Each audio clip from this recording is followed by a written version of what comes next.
কালী পুজোয় আমার বোন এসেছিল আমাদের বাড়িতে, তাই বোন আর আমি চলে গেছিলাম আড়ংঘাটায় ঠাকুর দেখতে। আর এখানে স্টেশনে এসে আমরা ট্রেন না পেয়ে বসে একটু ভঙ্গি ভাঙা করছিলাম। তারপর সন্ধ্যেবেলায় ট্রেন চলে আসলো, তারপরে ট্রেন চলে আসার পরে ট্রেনে করে ভঙ্গি ভাঙা করতে করতে আবার চলে এলাম আড়ংঘাটাতে। আড়ংঘাটাতে এসে প্রথমে আমরা এই প্যান্ডেলটা দেখে নিয়েছিলাম, যে প্যান্ডেলটা ঠাকুর দেখতেই দিচ্ছিল না, পুজো হয়নি অথচ গেট আটকে দিয়েছিল। তারপর লাইটিং দেখতে দেখতে চলে এলাম এই প্যান্ডেলটাতে। এই প্যান্ডেলটা দেখতে কিন্তু খুব সুন্দর ছিল। থিমটা কি ছিল অতটাও আমি বুঝতে পারিনি, কিন্তু যেই সমস্ত কিছু ছিল দেখে মনে হলো কোনো শিক্ষণীয় বিষয় নিয়েই কিন্তু থিমটা ছিল। কাজগুলো সত্যিই খুব সুন্দর ছিল। প্যান্ডেলটার ভেতরে যে হাতে বানানো কারুকার্যগুলো ছিল সেইগুলো কিন্তু সত্যিই অসাধারণ। হাতে বানানো পুতুল, হাতে বানানো চরকি, সব কিছু দেখতে এক্কেবারে ভীষণই সুন্দর। তারপর এই যে এই প্যান্ডেলের ঠাকুরটা দেখে আমরা সোজা বেরিয়ে পড়ি। ওখান থেকে বেরিয়ে চলে গেছিলাম এই প্যান্ডেলটা দেখতে। এই প্যান্ডেলগুলো ক্যামেরায় এরকম দেখতে লাগলেও কিন্তু সামনে থেকে দেখছিল ভীষণই সুন্দর। এই প্যান্ডেলটার ভেতরে প্রথমেই ঢুকতেই ছিল একটা মহাদেবের মূর্তি, তারপরে চারিপাশে মহাদেব আর পার্বতীর কিছু দৃশ্য, এবং ভেতরে ঢুকতেই তো একদম অসাধারণ। ভেতরে ছিল মহাদেবেরই কিছু কারুকার্য করা, আর ওপর চারপাশের ডিজাইনগুলো এত সুন্দর ছিল কি বলবো।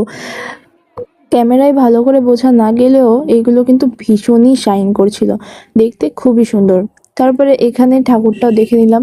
তারপরে আমরা চলে গেলাম আড়ংঘাটার বড় মাঠে, যেটা আড়ংঘাটার ফুটবল খেলার মাঠ। এই মাঠে তো একটা মাঠে 4টে করে ঠাকুর হয়, আর মেলাটা এত বড় হয় যে দেখতে দারুণ লাগে। আর তার থেকে দারুণ লাগে এই নাগরদোলাগুলো, দেখতে সত্যি ভীষণই সুন্দর।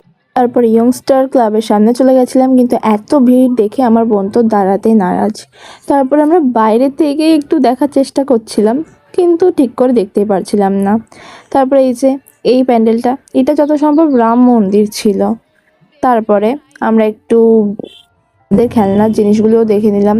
আমার দিদির ছেলেরা এখানে আসলে তো পুরো খেলনা দেখে পাগলই হয়ে যেতাম। তারপরে মাঠের আর কটা প্যান্ডেলগুলোও দেখে নিলাম, এবং আমার বোন আমি ফুচকা খেয়ে নিলাম, এবং আমাদের টাইম হয়ে যাচ্ছিলো বলে আমরা কটা কানের কিনতে কিনতে ট্রেনের উদ্দেশ্যে রওনা দিলাম। যেতে যেতে এই প্যান্ডেলের বাইরে থেকেও একটু দেখে নিয়েছিলাম। তারপরে স্টেশনে গিয়ে এই যে আমাদের ট্রেনটা চলে এলো।